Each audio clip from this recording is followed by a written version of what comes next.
Hey, what up, team? We back. It's Joe Mill here with Killer Miller Q, and we got a special edition coming out today.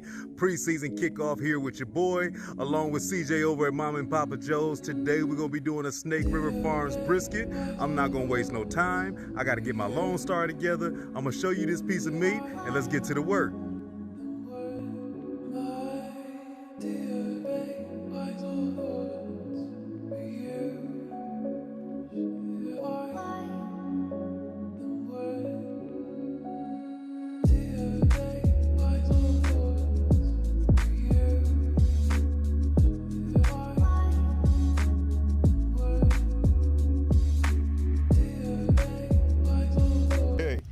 See what we already working with. The Snake River Farms Wagyu Black Brisket. It's 19.3 pounds. I'm not going to over talk it. The first thing I need to do is get up out of this packaging, but I had to show you how she comes. And then we're going to get this thing trimmed up, and then I'll go over the game plan, let you know a little bit about the cook and this whole preseason kickoff. Just a little pre-cap. Look at the marbling all over this baby. All right, there it is. There it is. I ain't want to go too crazy on this thing, but I wanted to get more or less that silver skin up out of there, most of that hard fat up out of there. None of this is going to waste. You know, as we kind of rounded this thing off, best believe we're going to be making us some brisket burgers later on. We grind down a little bit of that meat, and then I'm going to be getting me some of that tallow, and I'll put this separately, since this is a little bit of Wagyu tallow, just to see if I can tell the difference between my normal prime tallow that I got with my other briskets. But you see the marbling that's already over here in this when the striations and everything that's in this flat, that lets you know this is going to be a nice one. We'll make sure we keep an eye on it. So this is done. I'm put this to the side, and tomorrow we'll come out here and get it going. Hey team, it is 5 in the morning. Time to get this thing going. This baby is rested overnight. We already got that trim knocked out, so it's going to be nice and easy for us. Got it sitting out. Fire's already working on coming up. This is what we're going to be doing. First thing I'm gonna be doing is putting the schmear on here. I got this already pre-mixed. This is a 50-50 mix of apple cider, I'm sorry, not apple cider vinegar, of pickle juice, dill pickle juice, and mustard. Okay, got that already mixed up. And then as far as my seasoning, I'll go ahead and give it all away for you. This right here is the magic. I'm just using another pepper shaker I already had. You got 8 parts of pepper, 3 parts of Lawry's, 3 parts of kosher salt, and 1 part of garlic powder. All right, so that's what's gonna be going on in this brisket. So what I'm about to do is I started on this meat side. I'm about to slather it on both sides. I'll start seasoning the fat side first, flip it back over, and then we'll make sure that we go ahead and get this whole thing down on the top. There's one side down. Let's flip it. Just like that. We got this baby all seasoned up. I'm gonna let this thing hang out right out here. Start coming up to room temp. Get this fire up to par. And then from there, we'll be tossing it on. And then we'll go over the game plan. Okay, welcome team. This preseason kickoff is officially underway. You know, I always love to get a chance to get in here and get in front of you, say what's up. But we're going to talk a little bit about what we got going today. It's a preseason kickoff. We got football from this weekend on until the end of, or middle of February or something like that. One way or another, we got a whole lot of good cooks going to be coming across that time. And you know we're going to have a whole lot of good football fun. Today's collaboration is with CJ over at Mama and Papa Joe's. I'm going to make sure that I put a link up here that you can check out his channel. He's gonna be cooking today along with myself, as well as we're both gonna be also giving you a cook tomorrow. Basically, we're gonna be showing you how to do this brisket a couple different ways, as well as we then gonna show you a couple different ways you can serve it up for your game day parties, okay? So getting directly into this cook. We just threw this on the smoker. Today's plan, we're gonna be going at roughly 250-ish. That brisket, once we broke that thing down, believe it or not, we took off about 4.7 pounds of straight fat. I'm gonna be using that today. We're gonna be breaking that down into some tallow, get us some liquid gold. I also almost took off about 1.7 pounds of meat in the trimming process. I put that to the side. That's gonna grind up and make me some pretty good burgers later. But today, it's all about that big star, which is gonna be that brisket. We're gonna jump right into that. I'll let you see what that looks like along the way. But stay tuned, we got some good stuff coming for you. Here's a quick peek at everything before we go ahead and really get it going. Got the brisket over there. I got a little couple probes in there. I actually might throw my meat stick X in there as well, because I got a lot of work going on today, just to kind of give me one more monitor, but also just so I got an idea of my ambient temp, so I don't got to come out that much. And other than that, there is that 4.77 pounds of fat sitting over there, so we're going to get us some of that liquid gold. After all of their trimming and adjustments, we're looking at about 12.5 pounds over there on that brisket. So we'll see how long we end up taking. I'm guessing somewhere around 10-hour mark, something like that roughly. Hey, what up, team? I want to jump in here real quick and tell you thanks for following along on today's cook as we kicking off football season. If you have not done it yet, go to that bottom right corner. Make sure that you like and subscribe to the channel. Check out some of the other cooks that you've missed. I'm also going to throw a link in here to CJ's page over at Mama and Papa Joe's. Like and subscribe and let them know that Killer Miller sent you, and I guarantee you're going to see a lot more good cooks. But with that said, let's get back to the Snake River Farms brisket. Okay, we are 3 hours in. I done been out here a couple times throwing a little bit of wood in. I did give it a rotation. Let me pull it out just a little bit so you can see in this sun what we looking like. See, my bark is all setting. Ooh, it's bright and it is hot. Get that tallow. I'm gonna go ahead and pour some of that off, move it around, and let it keep oozing out. Basically, all I want to do, I see some areas where it's pooling, so it's gonna hurt my bark a little bit down there in the corner and everything. When it's enough where I can actually let it run off, I will, so I won't really spritz that part. And other than that, I'm just gonna hit it all over. Right now, it's saying that I still got quite a ways to go. Initially, early on that brisket, only thing that matters is I'm getting some smoke in here and I'm trying to get some color. This thing ain't gonna get wrapped up to us around, I don't know, 165, 185, somewhere in there. Smoking right along. 4 hours, 20 minutes. Oh yeah, we are bleeding. I'm about to give it a quick little spritz yet again and tap off some of this juice. And I don't know if I told you, tallow's been rolling. Oop, my bad. Tallow's been rolling. I already got about a half a mason jar, so I'll get the rest of that off. And as far as the spritz that I'm using, I do a 50-50 mixture of Worcestershire sauce mixed with beef broth. I add a little bit of oil in there too. I'm gonna spritz this out, spin this thing a little bit, and let it keep rolling. So we at 5.5 hours. I'm over here throwing the split in. So I'm gonna let you check it out. I already done temped us. We're looking a lot better on my bark, kind of where I want to be. So my point is getting far along. My flat is holding on a little bit, probably from all of that. You can see all of that basting, man. This Snake River Farms brisket got so much inner marbling and all that stuff, so nothing but juice been coming up out this baby. But I'm starting to get me a nice looking bark. We'll get a little bit more there on the wrap up and everything. What I'm about to do is rotate this thing. I will not spritz it, other than maybe a couple of these drier looking areas here on the back where the bark is kind of formed the way I want it to be. This area and everything, I'm leaving it just as is. It has already basted itself. What I'm gonna do is rotate this thing and put this point towards the fire. I already got a full mason jar that I strained out of tallow. I see I got a lot more I need to get up out of here and move this around and keep that going. And then this thing should be about there soon. 7 hours in, we getting some wood in. Yes, yes. Now we starting to get some of that color we looking for. So now you see why we rotated this flat towards the firebox. Let's check on our temps. I'm thinking I'm almost where I need to be. There we go. That kicked up better. 185. Yeah, we're probably gonna get this thing wrapped up. Nice bark area back here at the flat. Hopefully this slowed down a little bit. It did. Great job. Now they close to being even. I'm gonna keep this point over here towards the fire, and we're gonna get this thing wrapped up. I'll show you exactly what we'll do. We pretty much all rendered out with this tallow, but I'll see what I got left out of that too.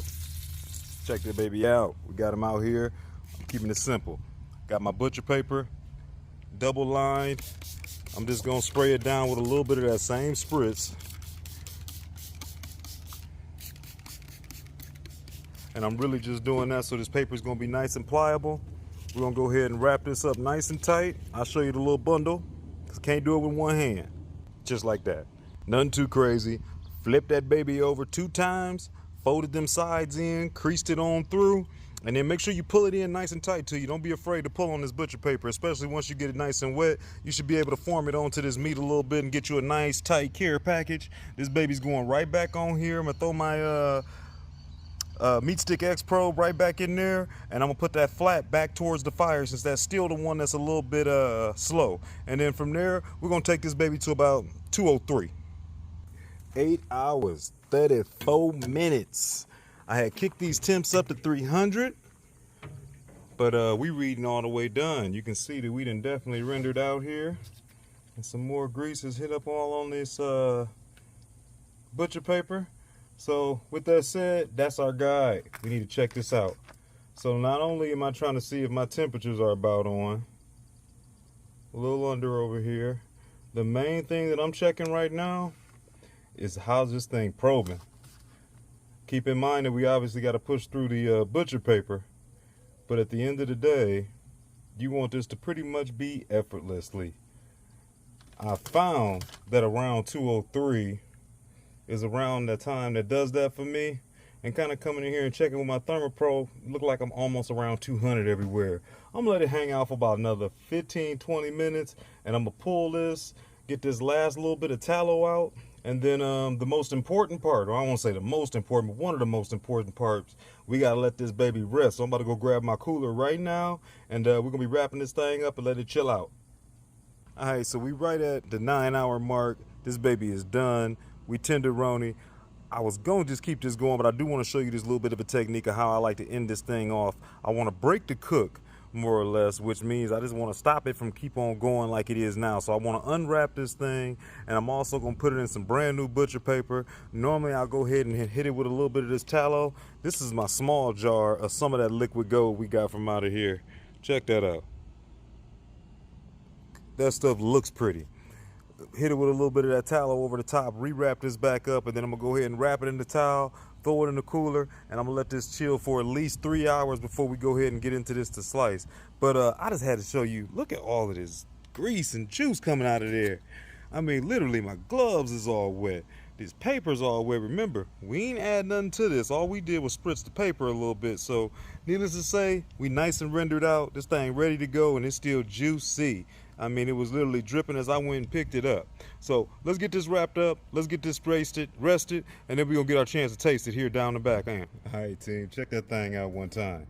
At the end of the day, like I said, we was roughly, I believe, at 9 hours by the time we ended up finishing this thing out. Came out pretty good. Got me a pretty decent bark. Like I knew in some of those areas it would paste up a little bit just from where it was giving off so much of that internal juice. But overall, definitely happy with it. House is smelling great, and I'm looking forward, because I haven't had me a slice of the fatty in so long. Try to do this without hitting my camera. Probably should have came from the other side. Ooh wee, look at that smoke ring. Pull that right apart, nice and easy like. And I'm gonna tilt that up to the camera so you can see that one time. Y'all see that? That ain't nothing but some good old-fashioned work right there. This is the fatty side, the point. Uh-oh, my bad. And we pretty rendered over there on that fat cap, but we are plenty of juicy. So this is how we do this here. I've been wanting to taste this, because like I said, I usually end up doing so many different things. Burn-ins. Oh, I should have sharpened this knife. Different burn-ins and stuff like that. I haven't had just a good old-fashioned slice of this fatty in a minute. Let's break that part. Oh yeah. Man, look at my cutting board already. This rested about 3 hours. Wanted to get out here before I had no daylight. All right, we're going about number 2 pencil. Let me get some, broke my bark up with this old non-sharp knife. I'm gonna have to give it a couple rungs and give it a shot here in a second. Let me see if I can come a little nicer on that, since my knife ain't all the way up to par, and kill all my good bark over here. And then what I'll do is I'm gonna cut the rest of this up, and I'll let you see what it all looks like. And then obviously, you know, we got to get a taste a little bit. And remember, this ain't nothing but part 1. Part 2 is tomorrow, and I'm gonna show you some different things you can actually do with this thing to get you some good game day treats and stuff like that to make you the king of the cul-de-sac, or whatever they want to call it. Man, it's a good smoke ring. I'm loving the way everything is rendered. I can tell right now I'm tenderoni. Look at that. Get out of there. Look at that. Let me make sure I get in there so you can see what I've been doing. I'm gonna sneak this one real quick. Oh yeah. Hold tight, let me get some of this cut up. I want to spin you around so you can check out this view. Snake River Farms brisket, done right, baby. All right, I don't want to chop up all of this thing because you're going to see what we're going to do with it tomorrow. I don't want to overly dry this out. Keep in mind, as soon as we start cutting into this thing, it's oxidizing. So I'm losing moisture as you see my cutting board and everything right now. But check this baby out. Got me some good bark. Even though it was a little softer on my flat side, that stuff still looked good. My point is beautiful. This Snake River Farms, you know, I already snuck my little taste in at this point. I told you I couldn't help it. That part right there wants me to come grab him right now. It was great. Beautifully rendered. This stuff is super tender. I'm about to get a taste on one of these pieces of the flat. And you know I'm about to taste some more at this point. But I just wanted to bring you in here so you can get the view that I was seeing, so you can enjoy what we've been putting in. This is Killer Mule Q style. We're gonna take a little second to enjoy that. And then I'm finna enjoy some of this. And tomorrow, I'm gonna show you exactly how to break this down and how to feed a family and how to feed guests and everything else. Hold tight. All right, team, we got that thing done, roughly 9 hours. Make sure you tune in tomorrow. As soon as you finish this video, go on over to CJ's channel, watch how he takes care of his brisket. He's literally got the prettiest trim in the game that I've seen. Check that out. And then tomorrow, make sure you tune in to both our channels. We're gonna show you a little bit how you break these briskets down and put together a game day feast. With that said, let's taste this thing together, shall we? I'm gonna dive right in, make sure these flies don't get a hold of me. And it's been sitting out a little bit. Oh yeah, we still got that bin test going by, and I already know. Look at that. Look at that.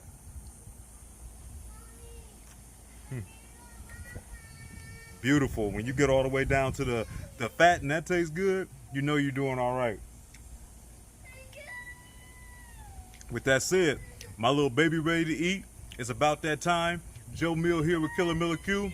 I'll catch y'all tomorrow. Peace. Before I get out of here, my little baby crying made me forget everything. I forgot to bring out my tallow. Let me show you a little bit of this liquid gold real quick fast. It's a one hole full daddy.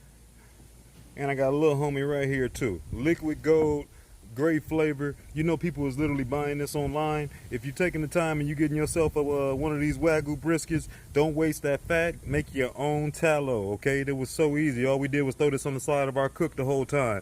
Way more work to put together that over there than it was to put together this right here. Just took a little bit of extra time. Now you can store this just like anything else. We got our own lard, and whenever I get on my Blackstone, this is what I grease it down with. When I make burgers or something like that, this is what I like to start with. Whole lot more flavor in some of this tallow than just starting with some regular vegetable oil. Other than that, we out.